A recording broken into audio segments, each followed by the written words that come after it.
जय शिवराय भावांनो. आज आपण एका नवीन ठिकाणी चाललो. आता बघा, नवीन ठिकाणी म्हणायचा उद्देश एवढाच आहे किंवा काही ठिकाणी आहे ना, पुण्यामधल्या लोकांना पण आहे ना, काही ठिकाणं अशी माहिती नाही आहे. पण आपण म्हणतो ना, एक हिडन प्लेस आहे की तिथं आपण बघा, थोडंसं नॉर्मल मी तुम्हाला सांगतो. हिडन प्लेस म्हणायचा अर्थ एवढाच आहे की तिथं एक मंदिर आहे, ते देवीचं मंदिर आहे. तर तिथल्या एरियामधल्या लोकांना तर माहिती आहे. सगळ्यांनाच ही गोष्ट माहिती आहे ना, हा गोष्ट म्हणजे त्याच्या ठिकाणी खूप काही जवळजवळ आहे, देवाचं मंदिर आहे.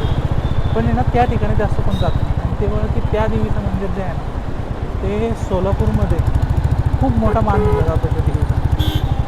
आणि ते एक पार्वतीचं रूपच आहे. म्हणजे बघा, त्याची एक थोडीशी कथा सांगतो तुम्हाला की आपण ते कोणत्या देवीकडे चाललो. जेव्हा रावणाने सीतेला घेऊन गेला होता, तेव्हा राम लक्ष्मण सीतेला शोधत होते. तर ना, राम लक्ष्मण जेव्हा सीतेला शोधत होते तेव्हा पार्वती माता की ना, त्यांना बघून आहे त्यांना असं राहत होतं. मग ते काय करते की तिचं सीतेचं रूप घेऊन आहे ना, ती जाते खाली परत पृथ्वीवरती. आणि पृथ्वीवरती जेव्हा आल्यानंतर ना, पृथ्वीवरती जेव्हा ती येते तेव्हा ती प्रभू श्रीराम आणि लक्ष्मणच्या समोरती जाऊन उभी राहते. पण आता विष्णुदेवांचे अवतार होते श्रीराम, तर त्यांना लगेच ही गोष्ट समजते की ना, ही सीता नाही, ती माता पार्वतीच आहे. मग ती डायरेक्टली समोर उभे म्हणजे डायरेक्टली बोलून दाखवते की म्हणजे आपले प्रभू श्रीराम आहेत, त्यांना डायरेक्ट बोलतात की आई, तुझं मी समजतो, म्हणजे तुम्ही आई सीतेच्या रूपात येऊन जे करताय ना, ते म्हणजे आपण म्हणतो ना की त्यांनी ते लगेच ओळखलं की ती मागची सीता माता नाही, पार्वती माता. म्हणजे थोडक्यात काय आहे की त्यांनी ते ओळखल्यानंतर ना, तो राग जो असतो ना, सगळ्यांना माहितीच आहे की पार्वती मातेचा जो राग होता त्यावेळेस खूपच जास्त होता. आणि त्या रागाच्या भरात ती एका डोंगरामध्ये गेली.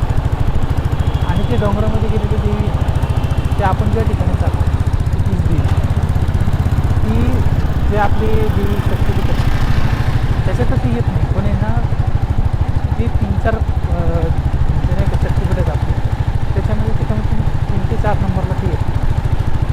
आणि आता बघा, जे सोलापूरमध्ये राहतात त्यांना तर ऑलमोस्ट ही गोष्ट समजलीच असेल की आपण कोणत्या गोष्टीबद्दल बोलतो. पण जे पुण्यामध्ये त्यांना ही गोष्ट माहीत नसेल. तर बघा, मी तुम्हाला एक सांगतो, ते देवीचं नाव आहे येडेश्वरी. येडेश्वरी देवीचं नाव आहे ना, तिच्या नावामध्येच बघा ते ना, म्हणजे नावामध्येच आहे की नाही का येडेश्वरीचं आता म्हणजे काय होतं की नॉर्मली आपण म्हणतो ना की आहे ना, येडे ते बावनकुळे असं तिचं म्हणजे ह्याच्याप्रमाणे आपण बोलतो, असं म्हटलं जातं. पण आहे ना, खरंच ती ना, ती देवी आहे ना, ज्यांचं तुम्ही मनापासून गेला, तुमच्या मनात जर काय नसेल, तुम्हाला तिच्याकडे काहीतरी इच्छा मागायची, तुम्ही खरं सांगतो की ती स्वतःहून तुम्हाला ती गोष्ट देते. व तुमच्या मनात पाप येते आणि तुम्ही कोणाची वाईट करण्यासाठी त्याकडे काहीतरी मागत असाल तर शक्यतो तितकं बघा, जेवढं लक्षात ठेवा की कोणाच्या वाईट तुम्ही चिंतत असाल तर बघा, त्यामध्ये तुमचं पण थोडंफार वाईट होत असेल. ही गोष्ट नेहमी लक्षात ठेवा. आणि बघा, आत्ताच्या याच्यामध्ये तर बघा कोण कोणाचं नाही, पण आता कसं आहे बघा, शेवटी देव आपल्या म्हणजे आपण म्हणतो ना की 33 कोटी देव हिंदू सनातनी धर्मामध्ये येतात.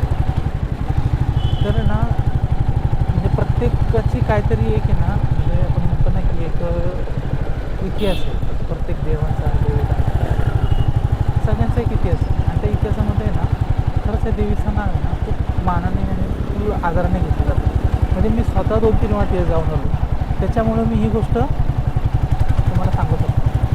बघा, आता सांगायचा उद्देश एवढाच आहे की ज्यांना ही गोष्ट माहिती त्यांच्यासाठी तर ही गोष्ट तर ती समजून जाईल त्यांना की बाबा हे कोणतं म्हणजे देवीश्रीबद्दलचं जे महत्त्व आहे ते पटवून देतं. पण एक गोष्ट तर नक्की मी तुम्हाला सांगेन की खरंच त्याचं जे महत्त्व आहे ना, तीच गोष्ट चांगली जाणू शकतो की ती स्वतः जाऊन सोलापूरमध्ये जिथं करमाळ तिथे आहे ना, देवीचं आहे ना स्थान, आणि तिथे जाऊन बघा.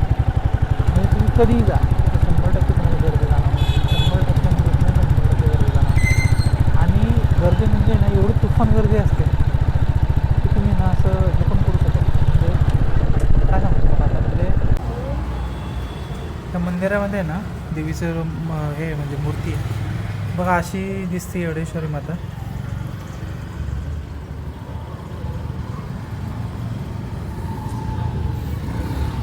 म्हणजे एवढी तुफान गर्दी असते ना, तुम्ही ना विचार पण करू शकत नाही. म्हणजे कधीही जा तुम्ही, 12 महिन्यामध्ये कधीही ते गर्दी भेटणार म्हणजे भेटणारच. तसं देवीचं हे रूप आहे. आता बघा नॉर्मली आपण तिकडंच चाललो. आता बघा ऑलमोस्ट आपण अर्ध्या रस्त्यामध्ये पण पोहोचलो. अर्ध्या रस्त्यामध्ये म्हणजे कसं आहे ना, की थोडंसं तुम्हाला पण अंदाज येईलच की आपण काय कुठे चाललो काय. खरंच ते देवीचं तेवढं आहे का, म्हणजे आपण म्हणतो नाही की नॉर्मली कसं सगळ्यांना पटकन पहिल्या याच्यामध्ये इंटरेस्ट होतो. तुम्ही एकदा स्वतः बघा, तुम्ही तिथं चाललं तुम्ही स्वतः बघा. मी स्वतःहून तुम्हाला सांगेल की तुम्ही नंतर ते देवीचं दर्शन घेतल्यानंतर ना तुम्हाला ते प्रसन्न वाटेल ते ना, तुम्ही ना हे पण करू शकता. फक्त एवढंच एक लक्षात ठेवा की चुकीचं काय मागू नका, जेणेकरून तुम्हाला त्याचा त्रास होईल.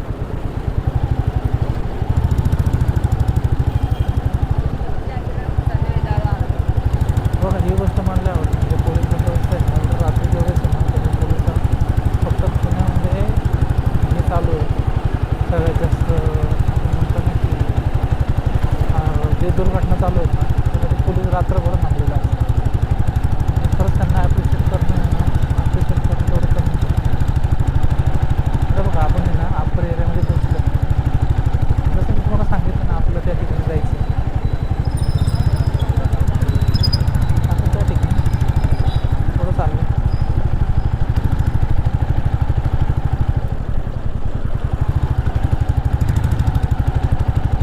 आणि तर खरं आहे ना, ज्याला माहिती असेल ना की मंदिर म्हणजे जेजुरीचं मंदिर आहे, तिथं जे अप्परमध्ये कोणी राहत असेल त्याला जी माहिती असेल, त्यांनी मला कमेंट बॉक्समध्ये सांगायचं की हां मी अप्परमध्ये राहतो आणि मला ते मंदिर चांगलं माहिती आहे. आता बघा ज्याला मंदिर माहिती आहे त्याला तिचा महिमा पण माहिती असेल काय आहे, कसं आहे, म्हणजे काय काय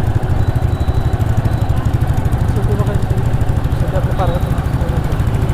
पार्वती मातेचं रूप म्हटल्यानंतर आपल्याकडनं आपण म्हणतो ना की पार्वती मातेचं रूप म्हटल्यानंतर आपण हात जोडतो असतो,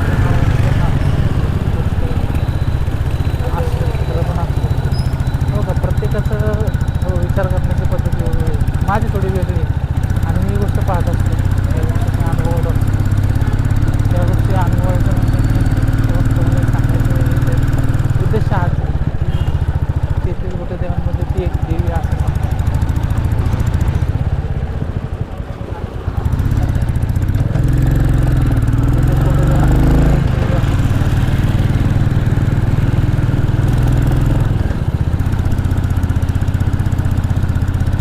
काय आहे ना, त्यामध्ये काही आस्तिक पण असतात लोक. ते बघ काही लोक मानत पण नाही, काही लोक मानतात. माझं पण तसंच होतं पहिलं, पण आता मी सगळं मानतो. कारण की बघा जेव्हा माणसाला चमत्कार दिसायला चालू होतो ना, तर माणूस सगळं म्हणजे सगळं आहे ना, सगळं मानायला लागतं. माझं पण त्याच्यामध्ये होतं. म्हणून मी पण जास्त काही मानत नव्हतो. मला पण मी माझ्या आहे ना, जेव्हा आपण म्हणतो ना की आपल्या एक्सपिरियन्सवरती खूप भरोसा ठेवायचा. मला आता आहे ना म्हणजे एकदम असं वाटतं ना की भाई खरंच मंदिर आहे मंदिरच. आणि मला खूप दिवसापासून मी इकडे यायचं पण होतं आणि मी प्रत्येक वेळेस विसरतो माझ्या देवीच्या बाहेर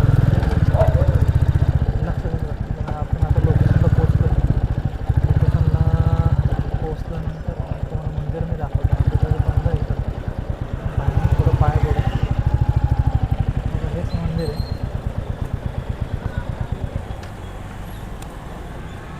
आपण थोडं पाया पडूया.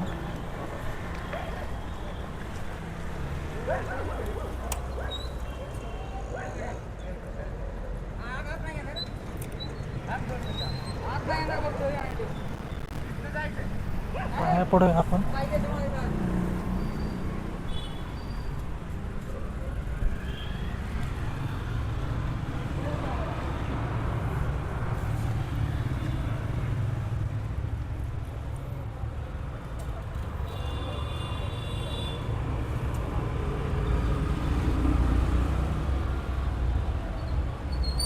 हे बघा, हेच ते मंदिर.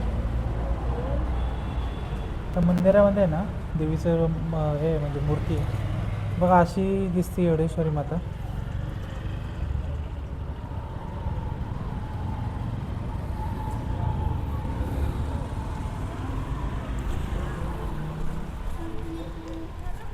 तर ब्लॉगमध्ये ना आम्ही दोघंजण आलो. दोघंजण म्हणजे नवरा बायको, आम्ही पाय पडायला आलो होतो इथं.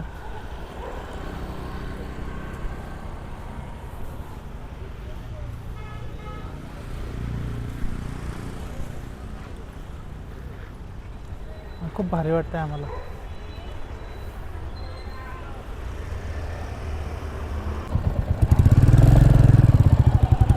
मग पाहिलं असेल किती प्रसन्न वाटतं इथं आल्यानंतर. प्रसन्न म्हणजे कसं आहे ना बघा, ते रूपच तसं आहे देवीचं, हे ना कोणाला पण असं आहे ना पटकन भावेल असं रूप आहे तिथं. तुम्ही विचार करा, मी तर दोनदा आहे ना तिचं जे देवस्थान आहे ना, जे मूळ देवस्थान, आता बघा आपल्या प्रति जे असतात ना ते भरपूर आहेत. म्हणजे तुम्ही जर इथं आळंदीच्या पुढे गेला, मी तुम्हाला सांगितलं आळंदीच्या इथे गेला, तिथून तुम्ही रिटर्न आला तर इथं प्रति भरपूर आहे तिथे.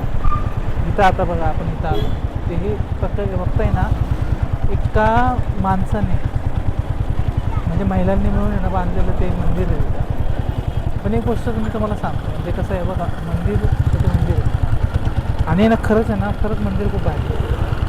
तुम्ही जे स्वतः बघितलं ना तुम्हाला खरंच समजून जाईल की नाही मंदिर किती आहे. तुम्ही स्वतः या, काय असं एखादी गोष्ट अनुभव आहे. मी तर तुम्ही सगळ्यांना तेच की एखादं गोष्ट आहे ना मी अनुभव आहे. जेव्हा तुम्ही अनुभवता ना ती गोष्ट, तेव्हा तुम्हाला खरंच समजतं की नाही ही गोष्ट किती चांगली आहे. हो का, चांगली मनाचा उद्देश एवढाच आहे तर तुम्हाला पण ती गोष्ट समजेल की ना खरंच देवीचं ते रूप आहे ना कसं होतं. म्हणजे ते ना तुम्हाला सांगतो की ना येडेश्वरी ना असंच नाही पडलं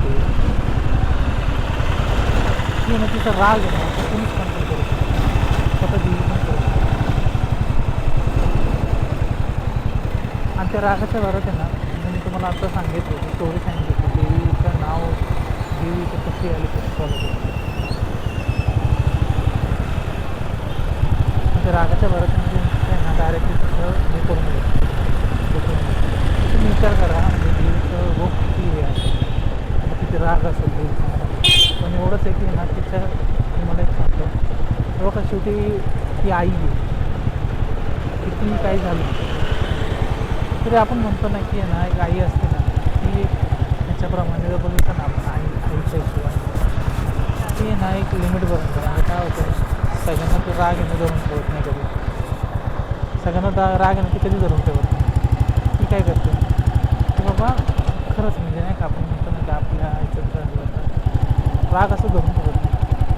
त्या सगळ्यांसाठी ती चांगलीच आहे. पण आहे ना तिच्या एखादं आहे ना तिच्याबद्दल एखादं चुकीचं बोललं किंवा एखाद्या माणसाने जर द्वेष केला मग त्याची शिक्षा त्याला बघावी लागेल. मी एवढंच सांगतो की देवाच्या म्हणजे देवीचं असेल देवीचं सांगतो कोणत्याच देवाच्या बाबतीमध्ये की ना खूप लोकांनी प्रयत्न केले होते. अफजल खानाने पण प्रयत्न केले. तुम्ही भरपूर ठिकाणी म्हणजे ना मूर्त्या तोडल्या होत्या, भरपूर ठिकाणी तुम्ही हे केलं. पण शेवटी काय झालं, शिवाजी महाराजांच्या हातून झालं. कोथळाच बाहेर काढला. म्हणजे एवढी वाईट पोझिशन झाली देवाच्या. आपण म्हणतो ना की देवाचं चांगलं नाही करा, तरी त्याच्यावर वाईट तुम्ही बोलतो. ज्या दिवशी तुम्ही वाईट बोलणार ना तिथून समजायचं की ना आपले वाईट दिवस चालू झाले. हो, सगळ्यांचे देव एकसारखे ते सगळ्यांचं म्हणजे आपण म्हणतो ना की सगळ्यांच्या देवांचा मी आदर करतो. म्हणजे ते कोणतीही कम्युनिटी असते, हिंदू असते,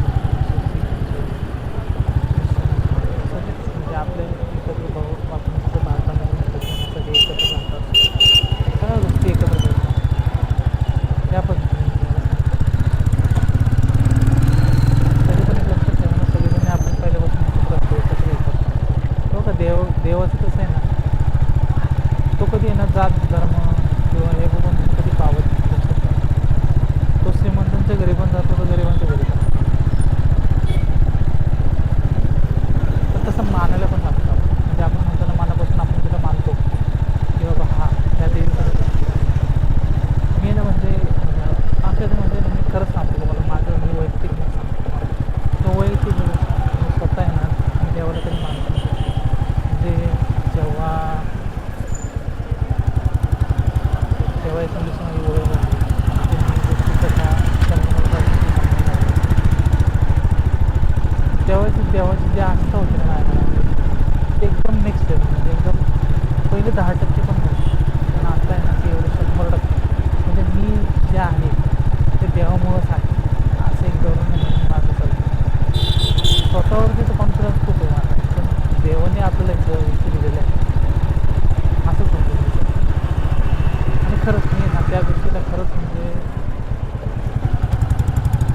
व्यक्तीचं ना खरंच नाही ॲप्रिशिएट केलं.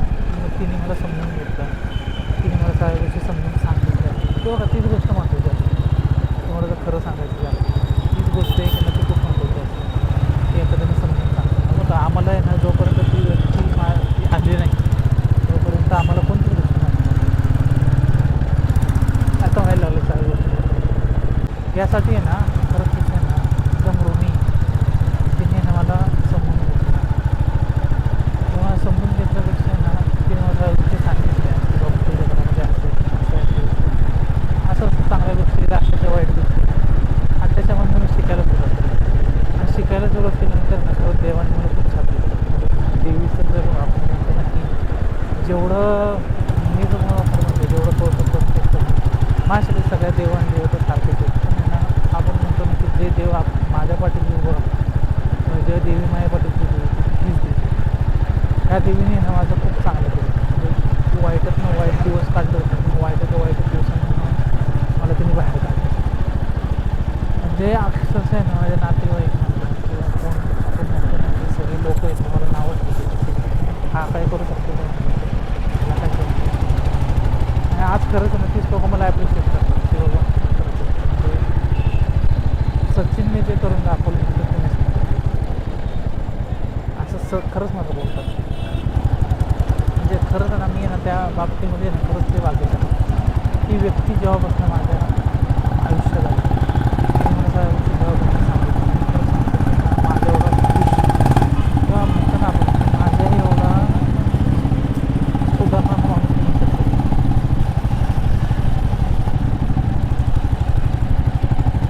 पटपटची गोष्ट पण देवीच्या बाबतीत ते बोललं नाही एकदम खरं तुम्ही ना खरंच आहे ना जाऊन खरंच आज तिथे येणार सगळ्या गोष्टी करा. म्हणजे बघा मी असं नाही म्हणत की तुम्ही लगेच पाया पडून तुला देव पावला असं काही गोष्टी नाही की देव पण परीक्षा घेत असतो.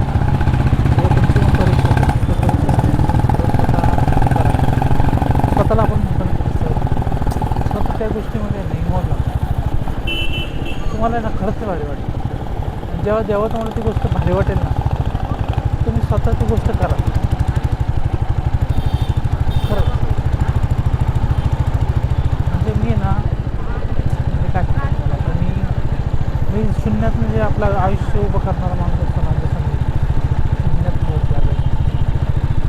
आणि हा ब्लॉग मी तुमच्यासाठी बनवायचं कारण एवढंच आहे की बघा देवांचं स्थान नेहमी आपलं एकदम आपण म्हणतो ना की सगळ्यांपेक्षा वरती देवाचं स्थान आई वडील ज्या ह्याच्यामध्ये असतं ना माझ्या आई वडिलांच्या आणि माझ्या टोटली म्हणजे आई वडिलांसारखं देवांचं मी ठेवू शकतो म्हणजे आदर करतो तेवढा आदर मी ठेवू शकतो म्हणजे आई वडील किंवा आई वडिलांपेक्षा जास्त म्हणू शकतो. पण आई वडील की आपलं सगळं काही असतं पण त्या आई वडिलांची जी लेवल आहे ना आपल्या मनामध्ये ते देवाची आणि त्या ह्या देवीची जे आपण आता त्या देवीचे ते सगळ्यात जास्त माझं कुलदेवत आहे ना तिचा मी पण एक व्हिडिओ बनवेलच तुम्हाला तिचा पण एक व्हिडिओ दाखवेलच कुलदेवतचा पण ती पण मी असं नाही म्हणणार ती पण तिचं खूप चांगलं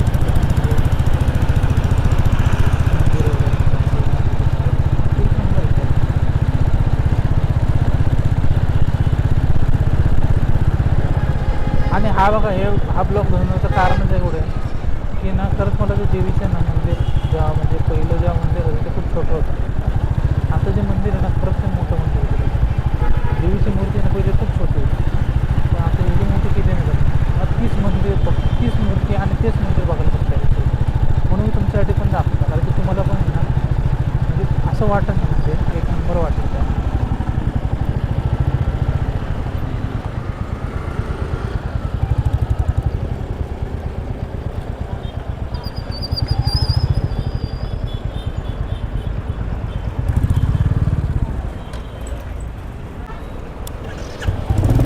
त्या आपण आपल्या घरी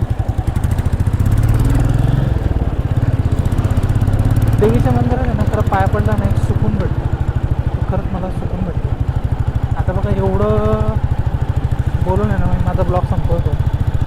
ब्लॉगच्या एंडला मी एवढंच सांगितलं तुम्हाला की की तुमचं बघा, मी सगळ्या व्हिडिओमध्ये एक गोष्ट सांगत असतो, तुमचं एक लाईक आणि तुमचं ते मोटिवेशन मला मिळतं ना, ते मोटिवेशन म्हणून मी ना ब्लॉग कंटिन्यू टाकत असतो. आणि खरंच एक तुमचा लाईक आणि एक तुमचं कमेंट आहे ना, ते खरंच मला चांगलं व्हिडिओ बनवण्यासाठी किंवा चांगले व्हिडिओ बनवून तुम्हाला आहे ना व्हिडिओ टाकण्यासाठी आणि त्या ठिकाणाचं प्लेसमध्ये रेकमेंड करण्यासाठी आहे ना, मी खरं आहे ना तुम्हाला आहे ना दरवेळी सांगत जाईल. म्हणजे कसं काही काहींना ती गोष्ट माहीत नसते, काही काही गोष्टी काही गोष्टी त्यांना तुम्हाला काही माहीत नसतात, काही हिडन प्लेस असतात. म्हणजे ते बघा, तुम्हाला सांगतो हे मंदिर ना तुम्ही कुणीतरी जास्त करून लोकांनी पाहिलंच नसतं. तुम्ही आमच्या पुण्यामध्ये 75% लोकांनी पाहिलं, 25% म्हणजे तिथे नियर बाय जे लोक असतात त्यांना ती गोष्ट माहिती असते. तर फक्त प्लेसला व्हिजिट करा आणि एवढंच.